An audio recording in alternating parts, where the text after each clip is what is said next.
મહેમદાબાદના વાંટવાડીમાં નર્મદા નિગમની જમીન કૌભાંડ પર રાજકારણ ગરમાયું। મહેમદાબાદ તાલુકાના વાંટવાડી ગામે સરદાર સરોવર નર્મદા નિગમની જમીન બારોબાર વેચાઈ ગયા હોવાને મામલે હવે રાજકીય ગરમાવો જોવા મળી રહ્યો છે।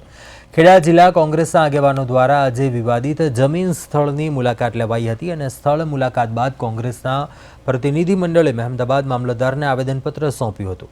કોંગ્રેસે આક્ષેપ કર્યો કે સમગ્ર મામલામાં આરોપીઓને બચાવવાની દિશામાં કાર્યવાહી કરવામાં આવી રહી છે। કોંગ્રેસના જણાવ્યા પ્રમાણે જિલ્લા કલેક્ટર દ્વારા એસઆઈટીની રચના કરી પોલીસ ફરિયાદ દાખલ તો કરાઈ છે, પરંતુ ફરિયાદમાં એવી નરમ કલમો ઉમેરવામાં આવી છે જેને કારણે આરોપીઓને ફાયદો થઈ શકે છે। આ ઉપરાંત જમીન વેચાણમાં સીધી સંડોવણી ધરાવતા સરકારી અધિકારીઓ સામે ન તો ફરિયાદ દાખલ કરાઈ છે અને ન તો કાર્યવાહી કરવામાં આવી છે, જે ગંભીર બાબત હોવાનું કોંગ્રેસે જણાવ્યું હતું।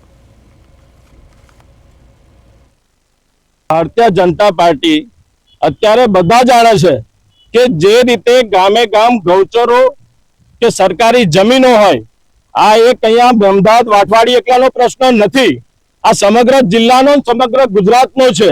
6 મહિના પહેલા આવી જ રીતે વડતાલમાં પણ સરકારી જમીનના ડાયરેક્ટ વેપલો કરીને વેચવામાં આવી હતી।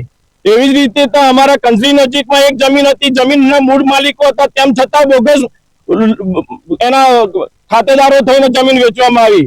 એટલે આ બધું આયોજન કમલમમાંથી થાય છે, બધા વહીવટદારો સેટ કરેલા છે અને સુવ્યવસ્થિત આયોજન કરી અને ગૌચરો હોય, સરકારી જમીનો હોય એને વેચવામાં આવે છે, એની પર ગેરકાયદેસર દબાણો કરીને બાંધકામો કરવામાં આવે છે અને કબજા કરવામાં આવે છે।